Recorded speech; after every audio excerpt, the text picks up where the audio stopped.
Funding for No Child Left Indoors is provided by PEEC, Pajarito Environmental Education Center.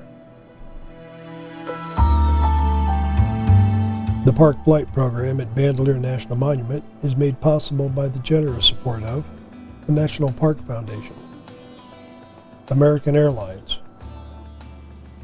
the New Mexico Community Foundation, and Bandelier National Monument.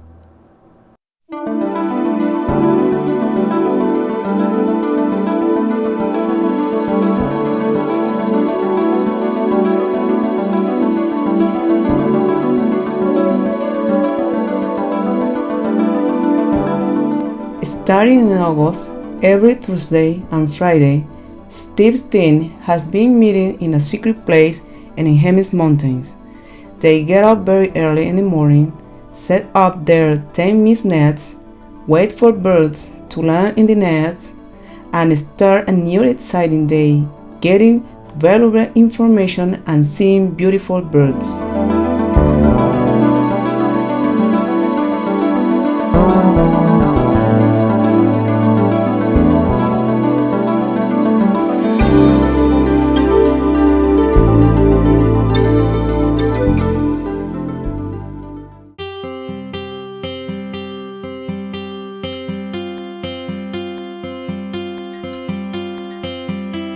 For the third year, the Park Flight Migratory Bird Banding Program in the upper section of Bandelier National Monument at Alamo Boundary Trail is bringing classes from regional schools to observe wildlife biologists at work studying migratory birds. Through a grant from the Park Flight Program of the National Park Foundation, PEEC is able to fund transportation costs for groups of 4th through 6th graders to visit the research area for a morning of science activities in the Bandelier National Monument. Upon arrival, each class and their chaperones are divided into 3 groups: the juncos, thrushes, and chickadees. The students are given a necklace bird badge to wear to identify their group. In their small groups, each child gets a close-up look at the birds and its natural environment. Before arrival, each class is prepared for the trip with a PowerPoint presentation addressing New Mexico benchmarks and standards in science, math, and geography. Now, as the students head out to their first station, let's find out what the Park Flight Migratory Program is. Bandelier National Monument Program is headed up by biologist Stephen Fettig.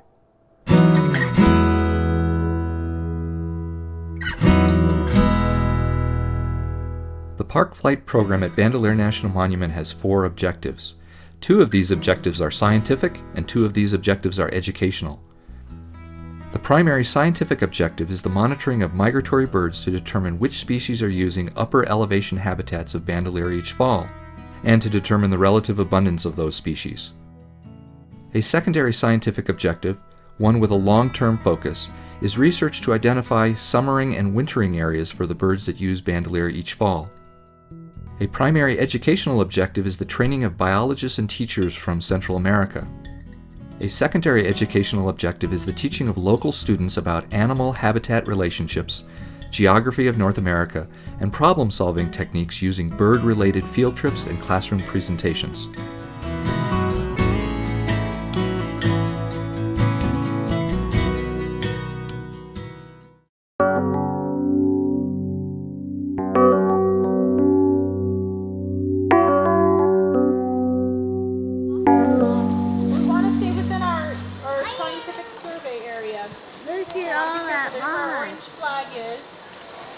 Hey Spider, look!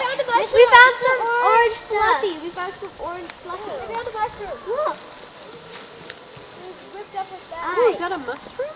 I found a mushroom over here. Looks like it. What about the orange over here? Did we decide this was a moss or a mushroom? Mushroom.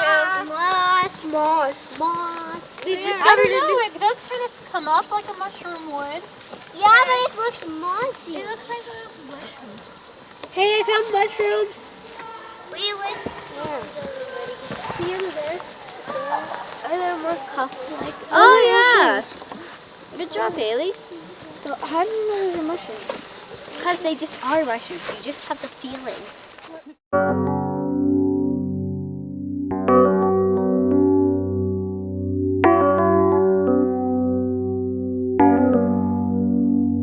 You should to get a snack.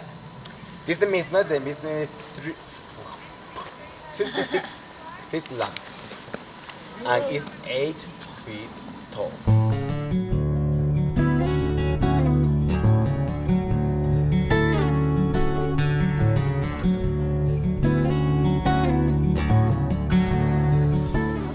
Can we run into it?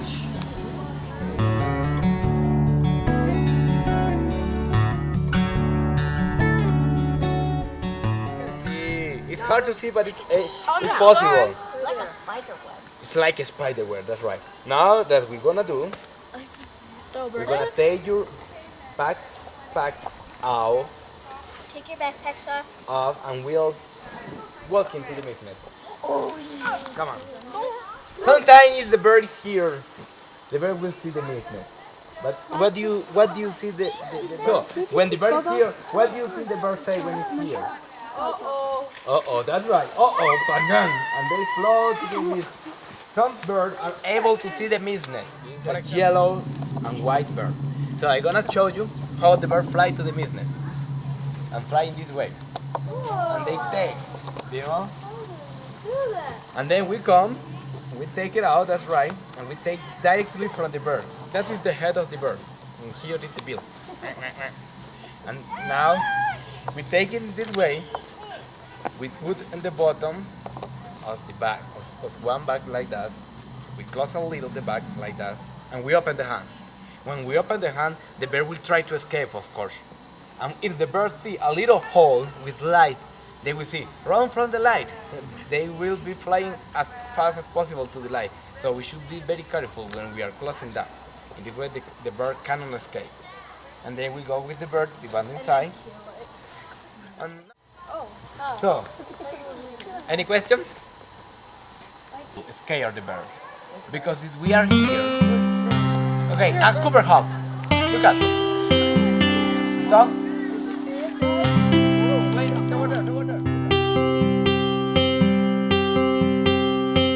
The U.S. National Park System provides habitat critical to many species of migratory birds, from raptors to shorebirds to songbirds. Continental and local declines of these bird populations have led many people to be concerned for the future of these birds. Because these species use parks only during part of each year, their protection cannot be assured without efforts occurring in the habitats the birds use throughout the year. This requires cooperation and coordinated efforts between the United States and Latin America, such as the Park Flight Program, to protect breeding, migration, and wintering habitats. Through the Park Flight Program, the assistance provided to U.S. national parks and Latin American parks and protected areas is integrated with projects focusing on two areas related to migratory birds: species monitoring, protection, and management, and park interpretation, environmental education, and outreach.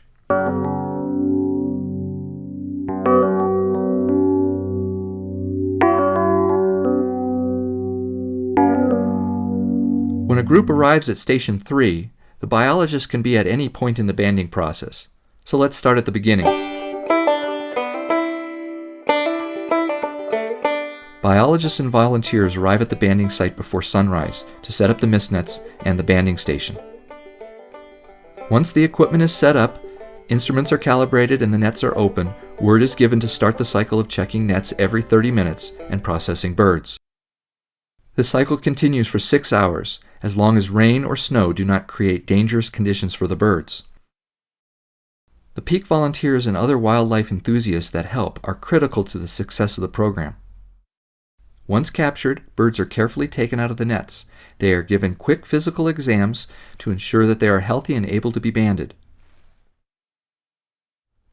Each bird is placed in a soft mesh bag for its trip back to the banding station. Once back at the banding station, birds may need to hang around for a few minutes if it's been a busy morning. After a bird is taken out of its mesh bag, it is measured for the new leg band it will receive.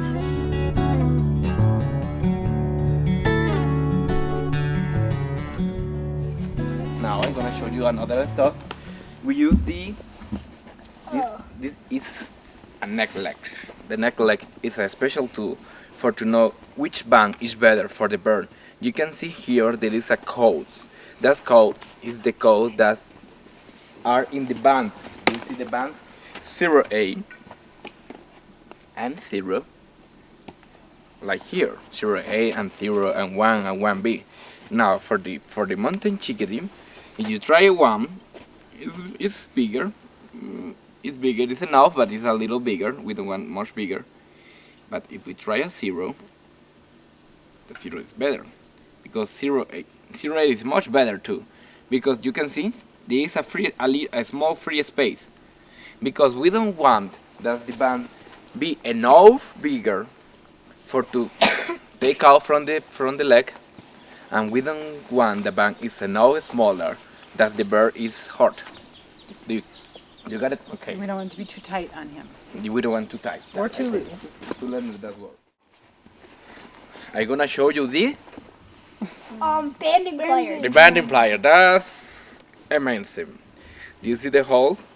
We close the in this way here, and we use that hole for the close. Okay. Now, of course, the band is already, so I shouldn't put another band because I shouldn't put another band to this bird. Because it already has an ID number. That's right. It already has an ID number, and I shouldn't change. Okay, now I'm gonna show you some facts. Did you see? There is the Tool.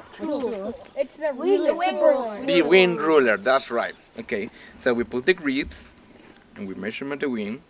What is the measurement of this wind? 16. It's like about 69. 69. That's right. And I need weight. I'm gonna. Yeah. Oh, that's probably So good. you're gonna weigh the little guy now? I'm gonna weigh the little girl. It's a female, so it's a little girl. Okay. And what I do is nice little bird. 25.4. And 25.4 what? No. No.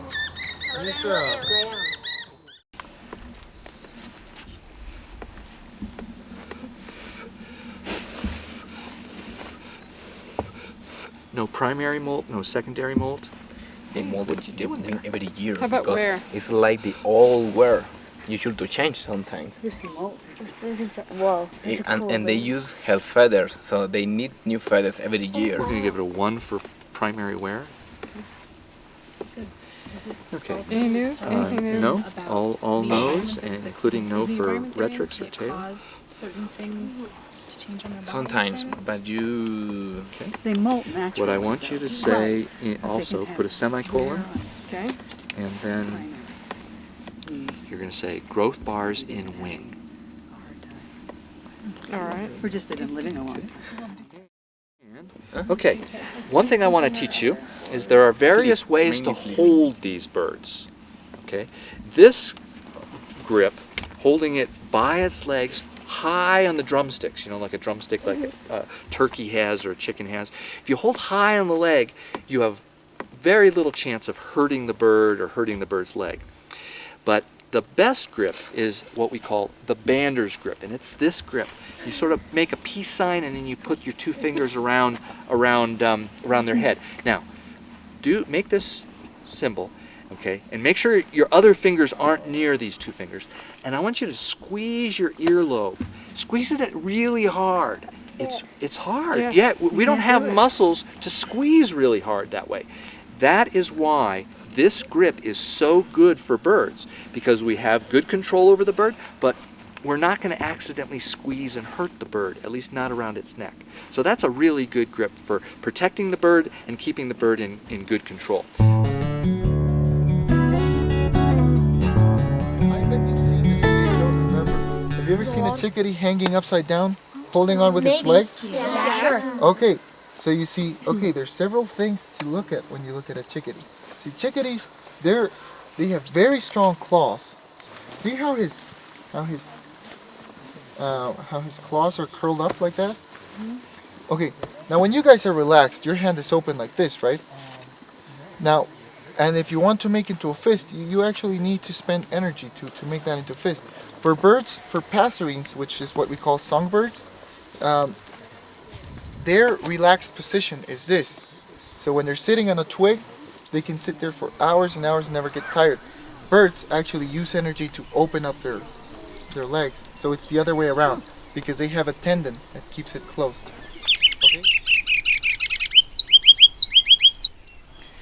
This is a ruby crowned kinglet, and it's a male because of the rather extensive red or orangey red ruby crown. One of the things that we look for in wing feathers is if there's any prominent molt limit within these coverts. These are the primary feathers, primary wing feathers, and the feathers that cover the bases of the primaries are called primary coverts or coverts. The secondary feathers have secondary coverts, or sometimes, maybe even oftentimes, they're called greater coverts. And there's a difference between those two just in terms of the way they're formed right here. Whiter edges on the greater coverts, no white edges on the primary coverts. That's not necessarily a molt limit. A molt limit is 2 generations of feathers that are next to one another, like very young feathers next to very old feathers. And in this bird we don't see that. These feathers all seem to be about the same age.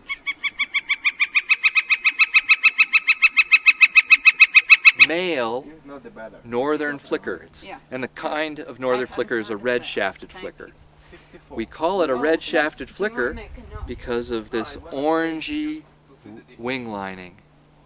And also, well, we know it's a male because of this red whisker mark. This particular red whisker mark isn't fully grown in. It looks like it has some brown in it. So that's one of the suggestions that this is a hatchier bird. This bird hatched probably 2 or 2.5 months ago. In this species, you can see the leather covers, like right here, you can see it, and the inner cover here are new feathers, and the other are older feathers. This is a molting pattern, I thought, that is only in the hatching years birds. That's in the performative, we call it that kind of molting. In this way, we are very, very sure that this bird hatching this summer.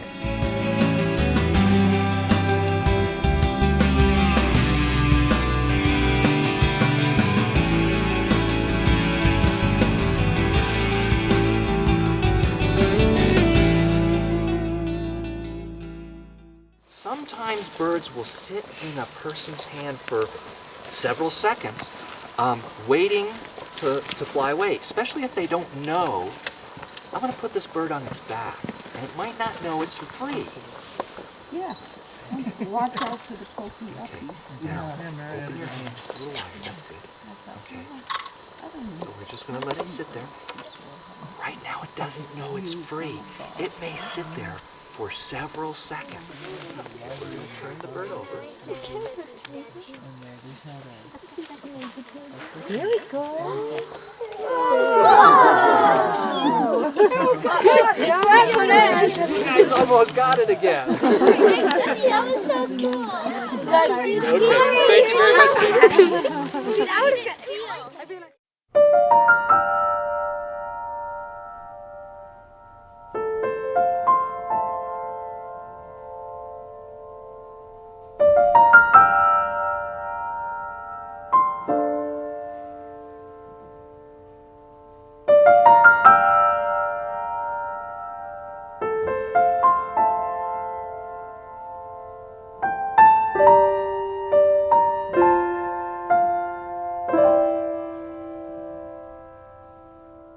Oh yeah, I even hoped that I would work there.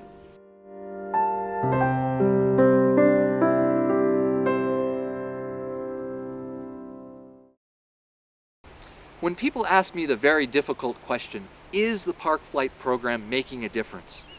I don't think about the biological information that we're collecting about these birds. I don't really think about the international volunteers so much, although they're making a real difference in my life and I'm enjoying them greatly. And I know the park flight program is making a difference in their life. What I really think about is the expressions on the children's faces and what the children say. They talk about how wonderful these birds are, how wonderful a time they're having, and they're doing this in a national park setting. Some of these students we are making a true impact on, and some of these students may very well come back to work in the National Park Service.